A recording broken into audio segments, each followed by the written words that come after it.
Un mariage de raison. En moins de 24 heures, l'ancien adjoint socialiste de Jérôme Cahuzac, l'élu de l'opposition et le candidat UMP ont réussi à faire cause commune.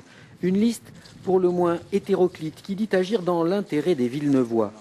C'est plus l'individu qui est jugé que son appartenance à un parti quel qu'il soit. J'ai donné l'image, durant mes 9 ans de mandat et même auparavant dans la vie associative, de quelqu'un d'intègre, de droit.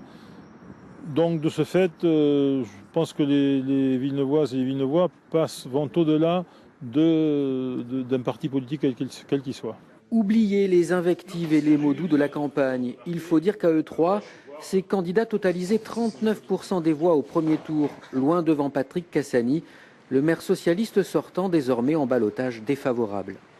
Ça n'est pas très sérieux, parce que personne ne croit une seule seconde à la sincérité de ce genre d'accord.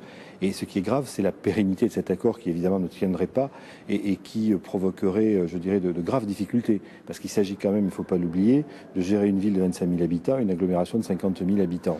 Des 5 listes qualifiées dimanche soir, il n'en reste que 3. Une fusion motivée notamment par le souhait de contrer le FN au second tour. Mais le jeune leader du Front National y voit plutôt des raisons d'espérer.